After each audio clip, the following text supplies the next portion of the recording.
कटिहार जिले के कोड़ा प्रखंड अंतर्गत मूसापुर पंचायत के गुदरी हाट के पास मुख्य सड़क पर लंबे समय से बरसात का पानी जमा रहने के कारण स्थानीय लोगों को भारी परेशानियों का सामना करना पड़ रहा था। लगातार हो रही बारिश के कारण सड़क पर जल जमाव की स्थिति उत्पन्न हो गई थी, जिससे आम लोगों का आवागमन प्रभावित हो रहा था।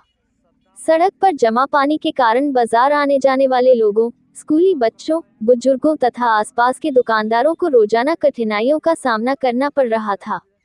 गुदरी हाट क्षेत्र मूसापुर पंचायत का एक महत्वपूर्ण व्यावसायिक केंद्र माना जाता है, जहां प्रतिदिन बड़ी संख्या में लोग खरीदारी और अन्य कार्यों के लिए पहुंचते हैं।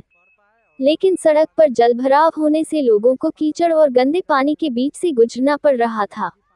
कई जलजमाव के कारण आसपास के लोगों में बीमारी फैलने की भी आशंका बनी हुई थी, जिससे ग्रामीणों की चिंता लगातार बढ़ रही थी। स्थानीय लोगों द्वारा समस्या की जानकारी मिलने के बाद वार्ड सदस्य शाहिद आलम उर्फ मिंटू ने मामले को गंभीरता से लिया। उन्होंने समाज सेवी महबूब आलम, सद्दाम आलम, टीपू सुल्तान तथा जरीफ आलम के साथ मिलकर स्थिति का जायजा लिया और तत्काल समाधान की दिशा में पहल की। जनहित को प्राथमिकता देते हुए सभी लोगों ने आपसी सहयोग से टैंकर की व्यवस्था कर सड़क पर जमा बरसाती पानी को निकलवाने का कार्य शुरू कराया।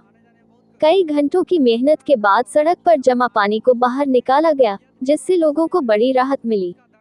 पानी निकलने के बाद सड़क पर आवागमन सामान्य होने लगा और बाजार क्षेत्र में भी लोगों की आवाजाही बढ़ गई। स्थानीय दुकानदारों ने बताया कि जल जमाव के कारण ग्राहकों की संख्या कम हो गई थी, लेकिन पानी निकल जाने के बाद स्थिति में सुधार आने लगा है।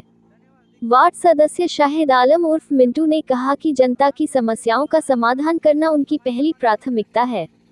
उन्होंने कहा कि क्षेत्र के लोगों को किसी प्रकार की परेशानी न हो, इसके लिए वे लगातार प्रयासरत रहते हैं।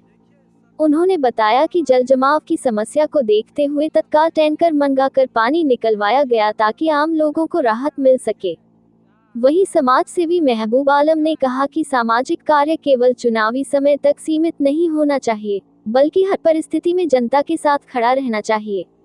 समाज सेवी सद्दाम आलम ने कहा कि क्षेत्र के विकास और लोगों की सुविधा के लिए वे हमेशा तत्पर रहते हैं। टीपू सुल्तान और जरीफ आलम ने भी कहा कि जनहित से जुड़े मुद्दों पर वे आगे भी इसी तरह सक्रिय भूमिका निभाते रहेंगे। स्थानीय ग्रामीणों ने इस कार्य की सराहना करते हुए कहा कि समय पर पहल नहीं की जाती तो जल जमाव की समस्या और गंभीर हो सकती थी। लोगों ने वार्ड सदस्य शाहिद आलम उर्फ मिंटू तथा समाज सेवियों महबूब आलम, सद्दाम आलम, टीपू सुल्तान और जरीफ आलम के प्रति आभार व्यक्त करते हुए कहा कि इनके प्रयास से बाजार क्षेत्र और सड़क पर लोगों को काफी राहत मिली है। ग्रामीणों ने प्रशासन और पंचायत प्रतिनिधियों से ये भी मांग की कि भविष्य में स्थायी समाधान के लिए उचित जल निकासी व्यवस्था विकसित की जाए, ताकि बरसात के मौसम में लोगों को बार बार ऐसी समस्याओं का सामना न करना पड़े। फिलहाल सड़क से पानी निकल जाने के बाद स्थानीय लोगों ने राहत की सांस ली है और जनप्रतिनिधियों तथा समाज सेवियों की इस पहल की पूरे क्षेत्र में चर्चा हो रही है। कोड़ा से संवाददाता सादिक आलम की रिपोर्ट। नहीं तो अगर नहीं सफा करवाते तो आने जाने में बहुत दिक्कत होता है और जो गंदगी पानी को जो है कि ठीक करते आने जाने में दिक्कत होता और आ जाने जाने में गंदगी पानी को जो है कि